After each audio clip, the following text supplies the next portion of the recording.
Hello again, everybody. This is Dr. Jenkins. Now, here we are getting to the chapters on ergogenic aids. So this first chapter, we're going to be talking about the pharmacologic and chemical ergogenic aids. And then in the next chapter, we'll be talking about the nutritional ergogenic aids. Okay, so this time we're talking about the pharmacological and chemical ones. And then next week, we'll be talking about the nutritional ones. Now, make sure that you can remind yourself that you know the different definitions between pharmacal and chemicalogical and nutritional. Now, before we even get there, let me just peek ahead for 1 minute. Yes. I'm already jumping around a bit, and I apologize. But here we go. So I want to start with defining ergogenic aids. Let's use green. An ergogenic aid is something that is designed to improve athletic performance. To improve athletic performance. So we're really talking about athletes here. Something designed to improve athletic performance. Versus a supplement for, say, vitamin C, or a multivitamin, or iron, right? Even a protein supplement that someone might take. A supplement is something that is meant to, how can I say this simply here? A supplement is just meant to replenish something deficient in the diet.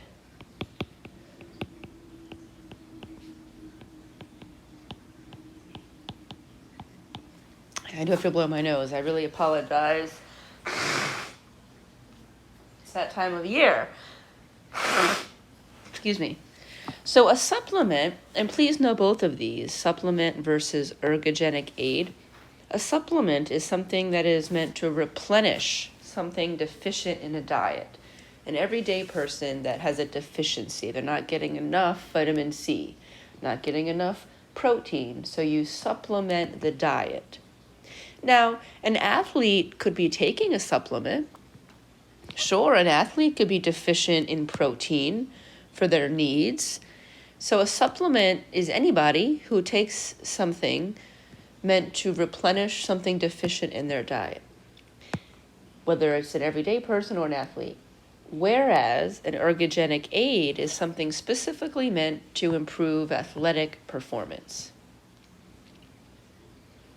At the bottom here, you can see pictures of people who have been accused of, and in many cases have admitted, using illegal ergogenic aids. So now we can go back to the difference between pharmacological and chemical ergogenic aids versus nutritional. So this chapter, we're talking about the pharmacological or chemical. And these are any type of ergogenic aid. I'm just going to ignore that. Thanks for bearing with me. Any type of ergogenic aid not derived from nutrients. So basically, it's derived from some kind of chemical, not a nutrient. Versus next week, we'll be talking about the nutritional ergogenic aids, as the name suggests, something that is a byproduct of a nutrient or a food or a plant. So I think these pretty much define themselves, but you should still be reviewing them. So we're going to start this chapter by doing a little bit of history and some definitions about the history of ergogenic aids, and then we're going to talk about specific ones. Now you can see it's kind of a long list. You're not going to have to know every one. I'm going to pick several from this list, and then for those several, you'll be asked to know what its proposed mechanism of action is, and basically whether or not it works. But I'll be very clear so you'll know exactly which ones to know and which ones you don't have to know. But let's start with some history. You don't have to know all these details. The point I'm trying to get across is ergogenic aids have been around for a very, very long time. Again, I apologize. You know, the will or desire to want to improve athletic performance has been around since the first Olympic Games. So you can see here it's nothing new. The only thing that's new is the technology keeps advancing. And the only thing that's new within the last 20 years is the internet and our ability to distribute them and distribute information at unheard of levels. And it will continue to do so. I have an idea, right? So there's many things coming up that should be a little scary to you. You know, you can talk about genetically modified grains.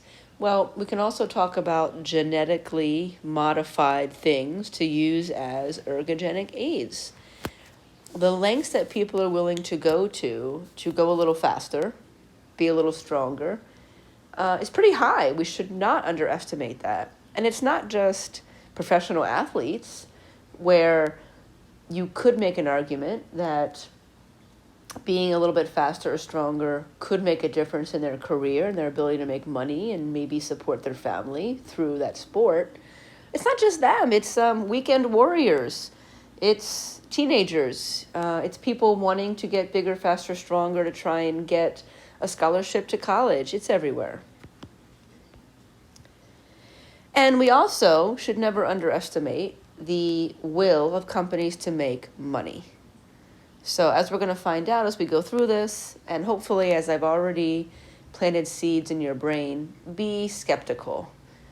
There's very little to no regulation over these by any sort of regulating objective body.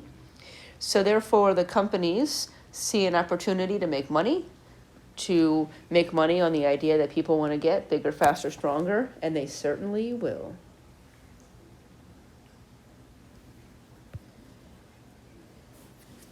Okay, and then something else here is, you know, in terms of, if we talk about this as it relates to sports and sporting leagues and institutions, whether it's the NCAA, Major League Baseball, National Football League, whether it is the International Olympic Committee, they're going to have rules to try and keep a fair playing field, and they're going to do testing. But the testing is always behind the technology to produce them. Saying it in reverse, the technology for companies to manufacture ergogenic aids is always ahead of the testing. So as we get better tests, the technology for the ergogenic aids is already ahead of us. So I'm not saying that testing is necessarily a bad thing. In fact, I don't believe it is, in my opinion. But we have to just admit where we are right now.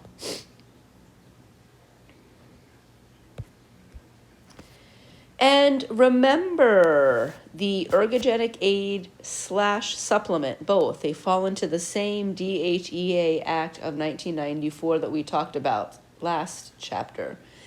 They are not regulated. There's some oversight. Remember, there's some oversight where these companies have to submit some paperwork. They can't say some things on their labels, but that is where the oversight ends. There is no regulation of what's in the product. There's no regulation of the safety of the product. There's no regulation of who can produce them. I mentioned this last time. Jimmy in his parents' basement can make up his own concoction.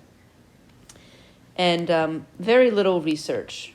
There's a lot of money on the side of making the ergogenic aids to make money for companies, and there's much less money on the side of educational institutions, for example, to do clinical trials or to conduct research to see if they're safe. All right, so let's just jump right into them. Here we go. So for each ergogenic aid, I'm going to have a same format where we talk about an example of it, a trade name, for example, a description of what it is, its proposed mechanism of action. You can see all the rest. You only have to know what is in red, or if I decide to potentially circle something with my green pen here, but you only have to know what I say you have to know. A lot of this is just going to be informational so that you have access to this information. I don't necessarily think it's necessary to memorize every single bit of it. Okay, so here is the list of the chemical or pharmacological ergogenic aids that we are going to discuss. Of course, this list is not comprehensive. I've just picked some of the ones that are most common, but there's ones being added every single day. We're going to start with steroids. This is, of course, a chemical. It's not a byproduct or something based off of a nutrient. Everyone's heard of steroids.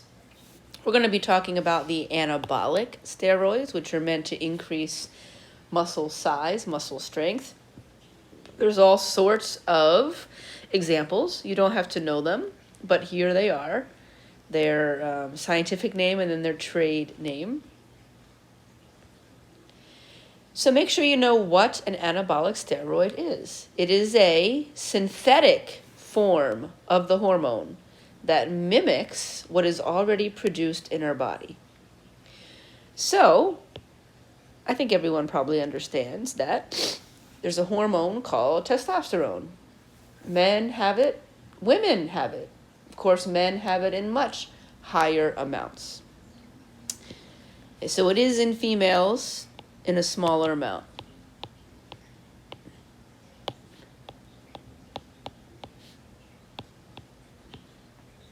So when I said male testosterone hormones, what I'm saying is it's the hormone responsible for those male sex characteristics, which include the effects that this hormone testosterone has on muscles. So when someone takes an anabolic steroid, one of the common ones from the past 20 years, maybe not 20, 10 years has been Winstrol. It's a pretty common one.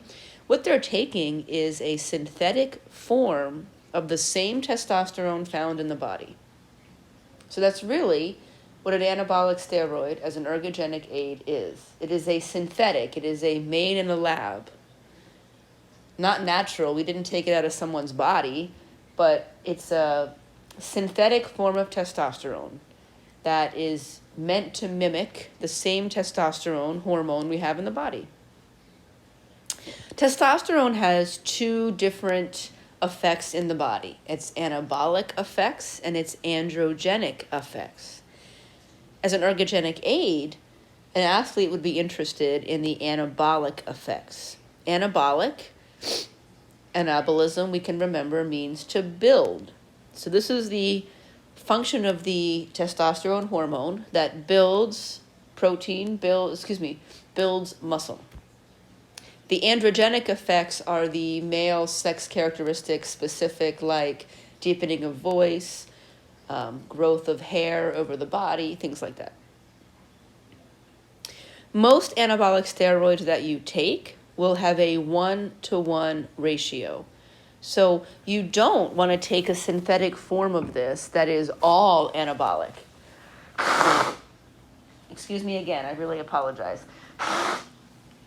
You don't want to take one that is extremely only anabolic, because the one in the body is not anabolic. And when you're talking about putting something into the body from the outside, when that synthetic form is as close to possible as what's in the body naturally, that's when it is most successful, and that is when we have the least amount of side effects. So most anabolic steroids will have a 1-to-1 ratio, where you will be getting those anabolic effects, but there's also going to be some androgenic effects. What is the ergogenic effects? Meaning, what are the proposed, and these are proposed, what are the proposed effects meant to improve athletic performance? Increase muscle mass, increase muscle power or strength, And we're talking about anaerobic muscle strength, not aerobic. So this is not going to help a marathon runner. This is going to help a strength athlete, a weightlifter, a sprinter. Research has shown that these work. That's something else I'd like you to know. Does it work? Well, as a matter of fact, these anabolic steroids, they work very well for this purpose.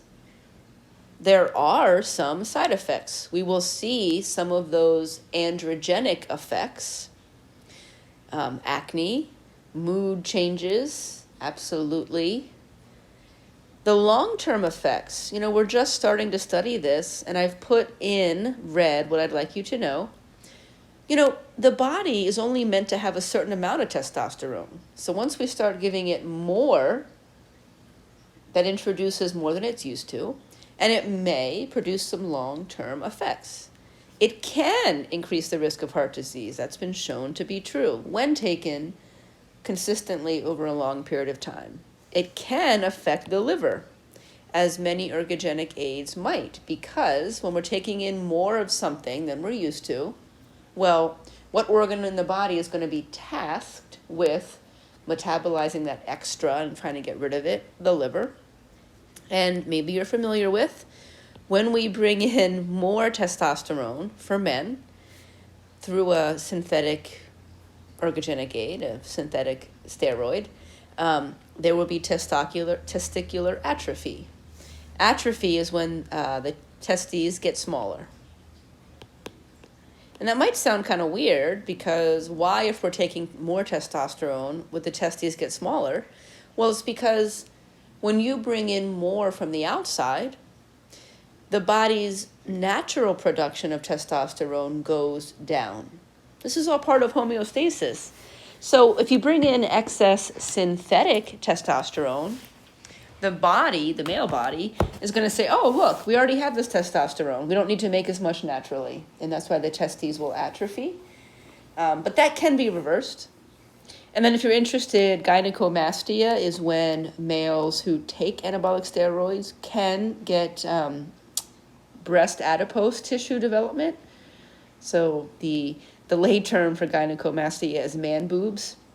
And that's just because if we bring in a lot of extra testosterone, maybe more than the body can handle, then the male body, will convert that testosterone into estrogen.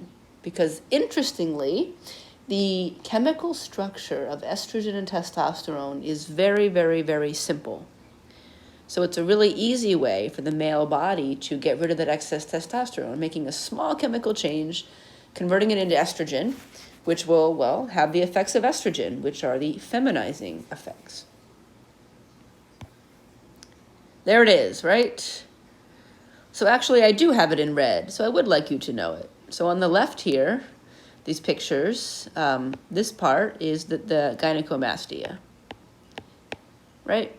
The male body will convert it into estrogen.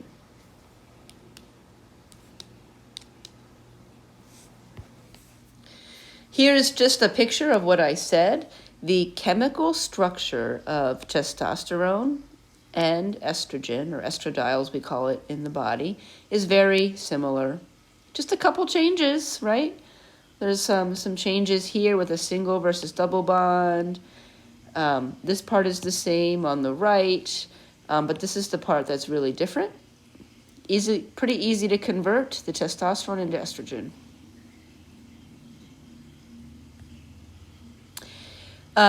So again, you're responsible for knowing what is in red. Is it legal in the sporting world? No. It is banned by all major U.S. sporting bodies, period, full stop. It is also banned by the International Olympic Committee, all sorts of things. So it's really not legal because it does work. I do want to say, though, that there are some legal uses. So in the world of leukemia, other types of cancers, steroids can be used to great benefit. But I'm talking about the ergogenic aid for athletes. All right. I'm going to let you read this on your own. For anyone that would be taking an anabolic steroid, it could be taken through an oral pill, an injection into the muscle, or a patch. It is important to do some sort of cycling. So if someone is taking this, I don't recommend it, but if they are, they would be cycling. So you'd be taking it for a period of time and then a couple weeks off. Because again, the body's not used to that amount of testosterone. And some people will choose to stack, taking many at once. Or taking other medications. Manny Ramirez, formerly of the Boston Red Sox, was found to be taking a female, I forget what the medication was, but it was a medicine that only females take because it was, it would help mask the presence of testosterone in the blood. So many times people will take something else to try and hide the testosterone that they're also taking. Okay, this is just interesting. Some of these statistics are a little bit old now, but I don't believe that they've changed that much. So I just think it's interesting to point out that many people who take these are non-competitive people. We're talking about middle-class men who just want to be bigger, faster, stronger. So I just want to point that out. People tend to think it's only people at the highest elite level, and that's definitely not true. Excuse me. Okay, so our next chemical ergogenic aid is growth hormone. This was what I was talking about, Manny Ramirez. He was suspended for taking it was a female fertility drug. There we go. So he was taking, excuse me, I'm ahead of myself. We'll get to growth hormone in a minute. There is a HCG. This is what Manny Ramirez was taking because it helped to mask the testosterone. You don't need to know this. I'm just telling you.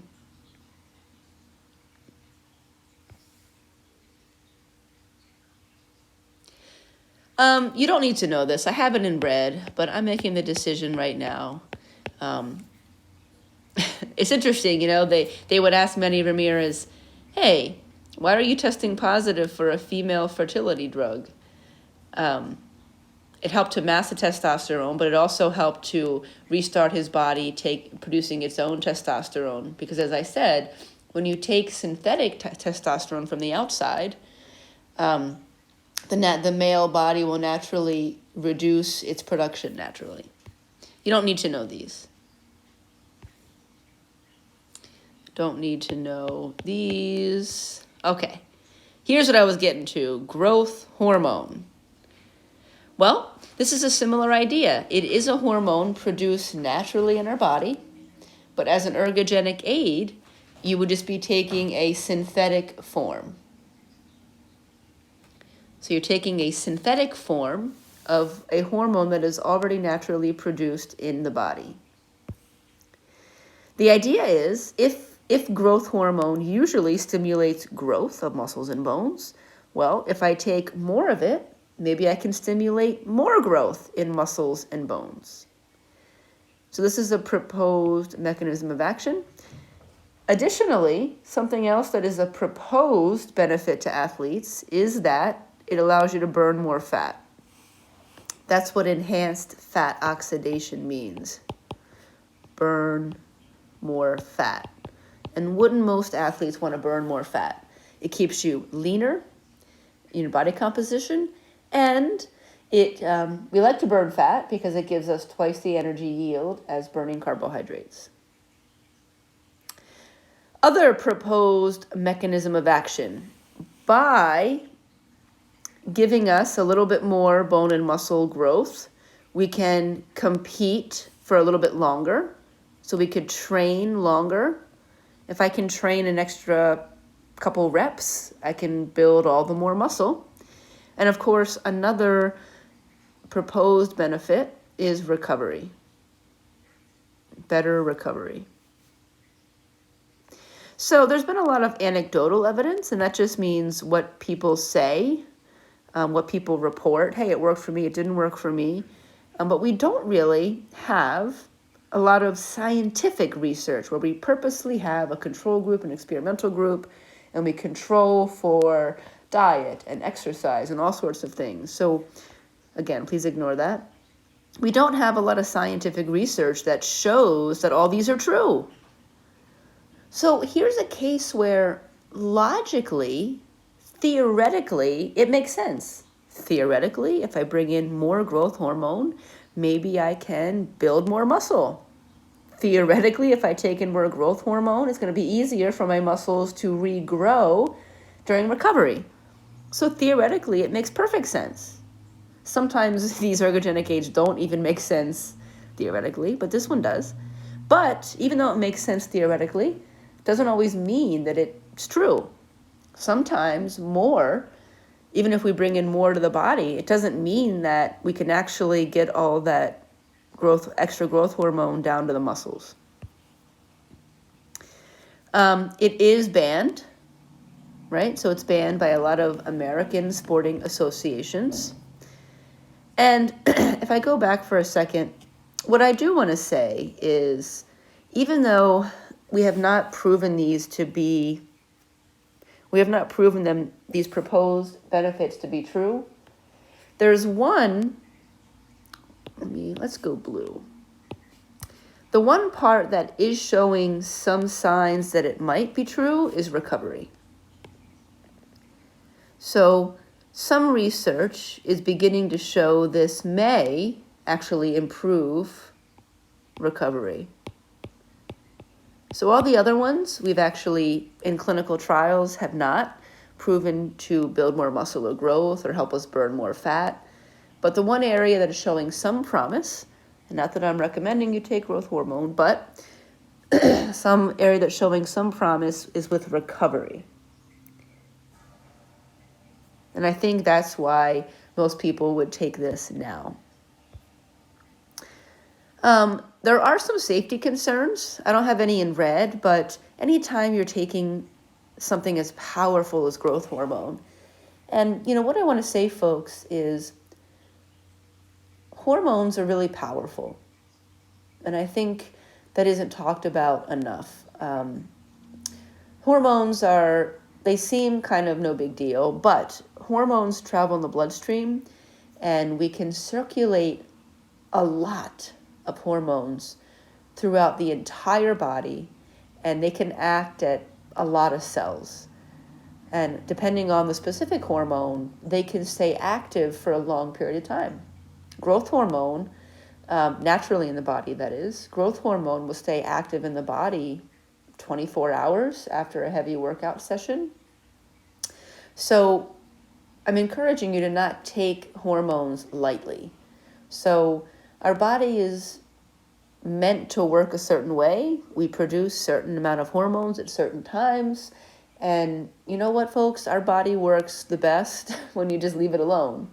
Once you start introducing other things, there might be some benefits here and there, but you really have to be careful. And if you're not being careful, that's when the side effects can occur.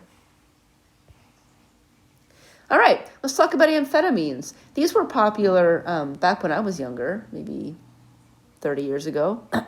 Right, 20, 30 years ago. But they're still out there. The colloquial name for amphetamines is greenies. This is a chemical compound similar to some neurotransmitters. You don't have to know these, but if you've heard of epinephrine, epinephrine is a hormone in the body and a neurotransmitter in the body. Serotonin is a neurotransmitter in our body. It's our happy neurotransmitter, happy chemical. So here we go again, something our body naturally produces. But if we bring in more, maybe it can help us. The proposed mechanism of action. It is a nervous system stimulant. That's what it is. Nervous system stimulant, which increases heart rate, increases blood pressure, increases cardiac output. These are all things that we actually want during exercise. You want your heart to pump faster. You want the cardiac output. You want the volume of blood to come out of your heart to be greater. You want your respiratory rate to go up. We want to have more available blood sugar. So all these things are good for athletes in a general sense, right? We want to have more blood going to our muscles.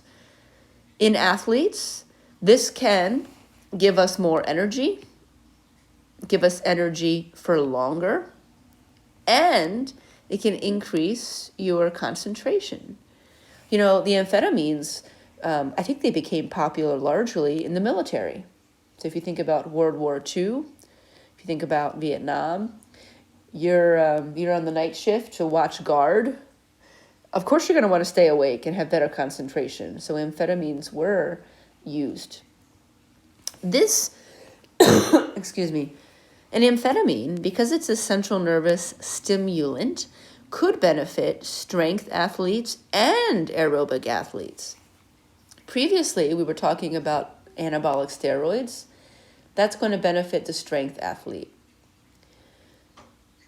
Amphetamines would be good for pretty much any athlete. Any athlete can benefit from having a higher heart rate, higher cardiac output, more energy. However, most research shows no improvement in performance. It might increase your heart rate a little, because it does actually. It might make you feel more clear-headed, increase your concentration, of course. But in studies so far, it hasn't shown that that carries over to an improvement in performance. Because performance, athletic performance, is more than just having an elevated heart rate. There's so many more things that go into it. And there are quite a few side effects for these. Can make you jittery, can lead you to a crash afterwards. And these are, of course, banned by pretty much every organization. They can be deadly. I know this is before your time. It's even before my time. Cyclist. Back in the day, Tour de France cyclists would take it. And one particular guy died. How much of it was contributed to his amphetamines in his blood? It's hard to say how much, but certainly it contributed.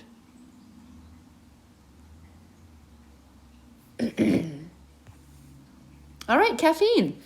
So caffeine, you might confuse as a nutritional ergogenic aid, but it's not from a nutrient, it's still a chemical. So caffeine is some sort of chemical compound that is found naturally in some foods. So it's not a natural nutrient byproduct, it's something that's chemical, right? So it's a chemical compound found in certain things: chocolate, coffee beans, tea leaves.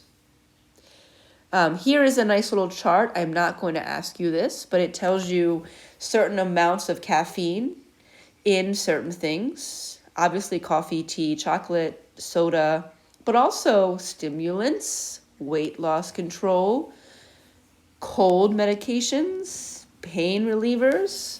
So we find caffeine in a lot of things. The proposed benefit to an athlete. Well, caffeine is, and these are proposed, we haven't yet talked about if they work. It makes you burn more fat. If I can burn more fat, it can improve endurance. Endurance athletes want to be able to burn more fat. Some people say caffeine has a stimulant effect on the central nervous system, similar to the amphetamines. If it was a nervous system stimulant, it could improve strength and endurance athletes. Some people even propose that caffeine increases the release of calcium into the muscles, and calcium is needed for muscle contraction. So if I can contract my muscles more, it's specifically going to improve my high-intensity contractions for the strength athletes. These are the proposed mechanisms of action. Do they work?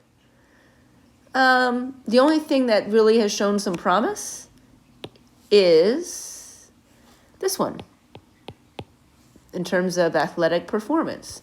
So, studies have found that a little bit of caffeine can improve your endurance performance because you can burn more fat. How about that? As a matter of fact, some marathon runners will have a little bit of coffee right before they run. This bottom one, does it improve your calcium into muscle? Maybe a little bit, fewer studies. So this is still a maybe. But this one is a yes. So we're going to focus on this one. Research has shown at the right levels, at the right time, some caffeine can improve endurance performance.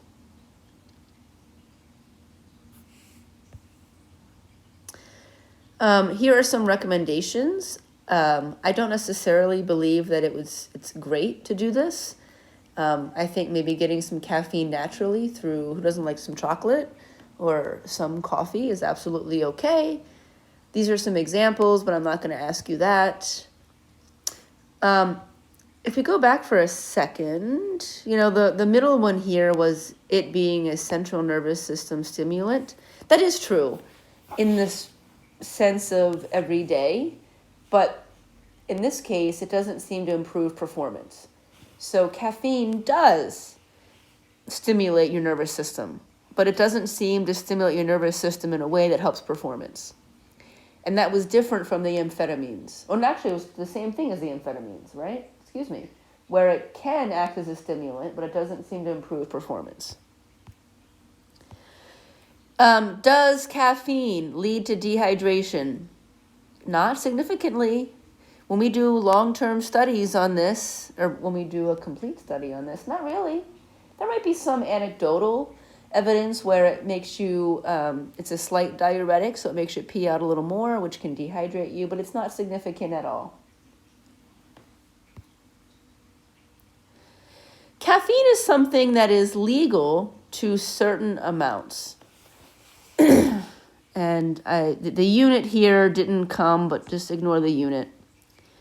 You can read about some of the acute side effects. It does increase heart rate. It does increase blood pressure. I just want to point out that caffeine is legal in small amounts. If you're an athlete in the NCAA, you got to be careful because there's a specific legal amount. I give it up about 500 milligrams is what it says. So someone who drinks some coffee and is on a medication because they have the sniffles, they could reach that amount. So you got to be careful. Alrighty. Let's do EPO here, and then we'll stop this first video, and then we'll go for our second one. EPO is erythropoietin. Erythropoietin is something produced naturally by the body, just like growth hormone, just like testosterone. It is a hormone produced in the body that, so I'm pointing out it's a hormone naturally produced in the body, that tells the red blood cells, tells the body to produce more red blood cells, stimulates red blood cell production. So we have this naturally. It is released by the kidney, and it goes to our bone marrow and tells the bone marrow to produce more red blood cells. And actually, if we're producing more red blood cells, we can already think about what type of athlete this is going to benefit. Endurance, because red blood cells transport oxygen. So we're going to be talking about athletes that utilize aerobic metabolism, so endurance. So what's the proposed mechanism of action? Right? Yeah, I got Lance Armstrong there. There he is. What's the proposed mechanism of action? If we can produce more red blood cells, then I can deliver more oxygen.